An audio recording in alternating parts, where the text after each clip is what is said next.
Shalom, salam sejahtera buat kita semua.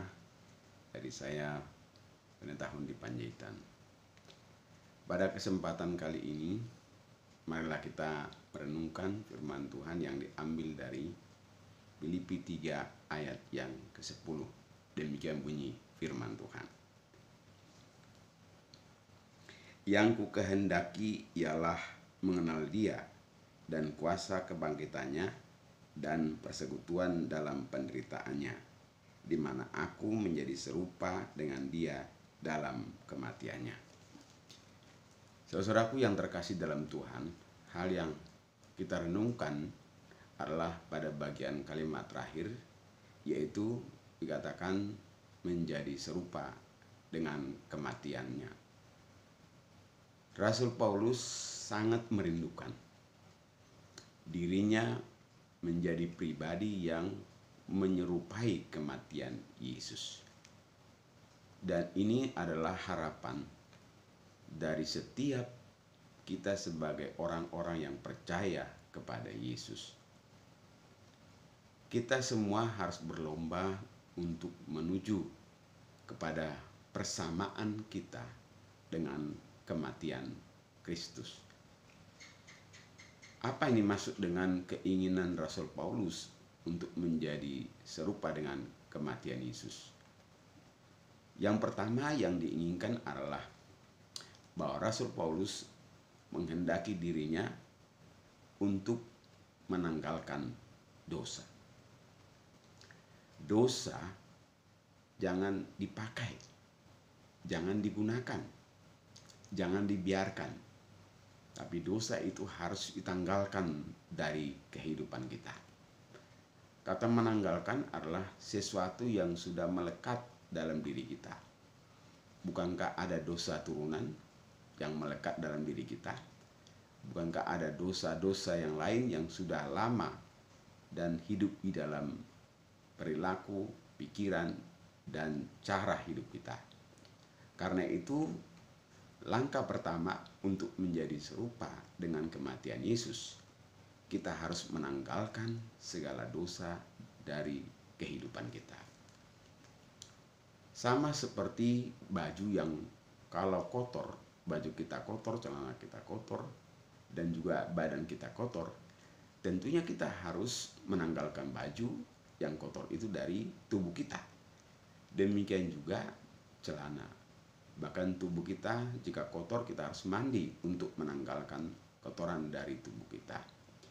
Ini adalah sebagai gambaran dari maksud apa yang diinginkan oleh Rasul Paulus, yaitu bahwa dia sungguh merindukan dirinya menjadi serupa dengan kematian Yesus. Dan ini menarik bagi setiap kita untuk merenungkan firman ini. Seharusnya ini menjadi perenungan bagi setiap orang yang mengaku dirinya adalah tebusan Yesus.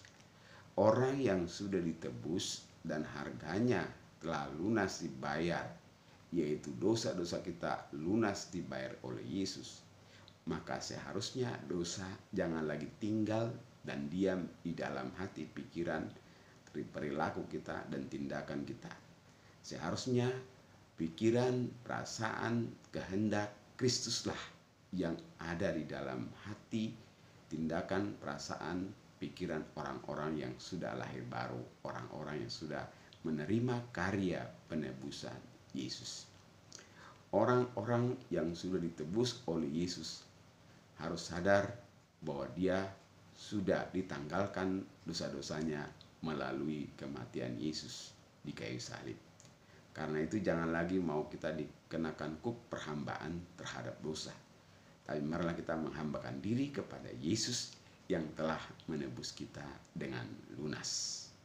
Saudaraku yang terkasih dalam Tuhan, sama seperti Yesus ketika mau disalib, bajunya dan segala yang lain ditanggalkan. Bahkan hampir dikatakan dia tidak berpakaian lagi. Karena itu saudaraku yang terkasih dalam Tuhan, maka ini adalah gambaran dosa-dosa. Segala hal yang menjadi kesombongan dalam diri kita harus dibuang, harus ditanggalkan dari kehidupan kita. Jika saudara dan saya ingin menjadi serupa dengan kematian Yesus. Hal yang kedua adalah makna menjadi serupa dengan kematian Yesus. Kita harus mengubur dosa kita. Dosa jangan lagi diingat-ingat. Persoalan terbesar kita adalah seringkali kita mengingat-ingat dosa. Dosa kita, dosa yang diperbuat orang kepada kita, dan lain sebagainya. Setiap dosa kita ingat akan menghambat kehidupan kita, akan menghambat akan segala hal yang kita lakukan untuk hal yang baik. Dan itu bisa menghambat kita untuk berkreasi yang baik, berbuat yang baik, melakukan yang baik. Karena itu dosa harus dikubur, dibuang jauh-jauh, dan jangan diingat-ingat lagi. Sama seperti Yesus, ketika dia menebus kita, di dalam firman Tuhan dikatakan dia tidak mengingat lagi, bahkan dibuang jauh dan dikubur, bahkan dibuang ke laut lain sebagainya. Karena itu saudaraku yang terkasih dalam Tuhan, mari kita sungguh-sungguh menyadari bahwa kita yang sudah percaya Yesus harus mengubur, benar-benar mengubur segala dosa kita, supaya kita hidup dan hidup bagi kemuliaan Kristus. Hidup saudara dan saya akan menjadi kemuliaan yang memuliakan Kristus dan menyenangkan Tuhan. Terus yang berikutnya adalah apa yang dimaksud dengan menjadi serupa dengan kematian Kristus, yaitu yang ketiga, kita harus meninggalkan segala dosa. Tinggalkanlah segala dosa di dalam seluruh kehidupan kita. Umpamanya, kalau ada sesuatu yang mengajak kita berbuat dosa, jangan mau, jangan ikut-ikutan. Kalau ada orang mengajak kita untuk meninggalkan Tuhan, jangan mau, jangan ikut-ikutan, apalagi sampai murtad. Karena itu, mari saudaraku yang terkasih dalam Tuhan, segala hal dosa di dalam dunia ini, keinginan-keinginan dosa harus ditinggalkan. Jangan lagi diikuti, jangan lagi dimaui, jangan lagi kita dikuasai oleh dosa itu, tapi kita harus benar-benar dikuasai oleh kasih Kristus, perasaan Kristus, dan iman yang sungguh-sungguh mau menjadi serupa dengan kematian Yesus. Karena itu saudaraku yang terkasih dalam Tuhan, mari kita tinggalkan segala dosa, kebiasaan buruk kita.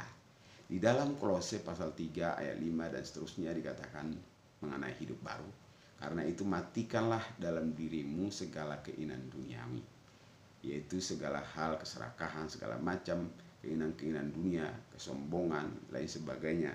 Bahkan di bagian-bagian itu sangat jelas dikatakan bahwa kita harus meninggalkan segala hawa nafsu jahat, keserakahan dan segala macamnya, dan termasuk penyembahan-penyembahan berhala dan penyembahan-penyembahan kepada hal-hal yang di luar Tuhan.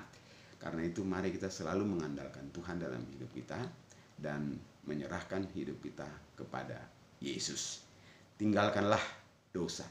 Ketika kita berani meninggalkan dosa dan kita tidak mau berkompromi dengan dosa, sesuatu yang sudah tahu dosa, jangan kita masuk di dalamnya, apalagi melakukannya.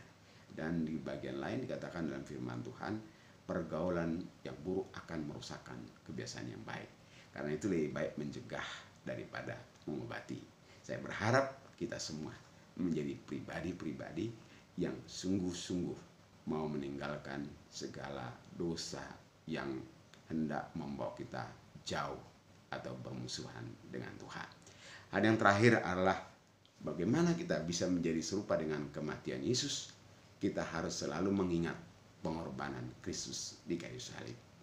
Mari kita ingat betapa Yesus sudah berkorban buat saudara dan saya. Dia telah rela mengorbankan tubuh dan darahnya bagi kita.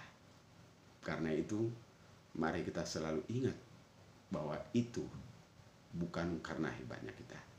Kita diselamatkan bukan karena fasih lidah kita.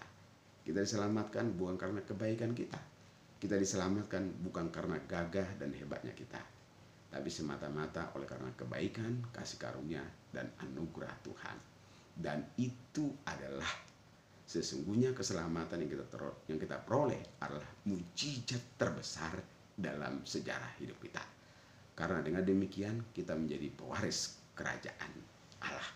Karena itu saudaraku yang terkasih dalam Tuhan, ingatlah selalu akan pengorbanan Yesus, sehingga kita pun menjadi orang-orang yang rela berkorban, meneladani akan pengorbanan Yesus. Berarti kita mau memberikan hidup kita menjadi berkat bagi orang lain, sehingga dimanapun kita berada dan kita apapun yang memang diminta kepada kita, harus kita rela untuk berkorban. Karena Yesus sudah berkorban bagi saudara dan saya. Dia yang lebih dulu mengasihi kita, maka kita pun harus mengasihi Yesus dan menjalankan perintah-perintahnya sebagai bukti bahwa kita adalah pengikut Yesus, murid Yesus, adalah orang-orang anak-anak Allah yang sungguh-sungguh cinta kepada Yesus. Tuhan Yesus memberkati kita semuanya. Amin.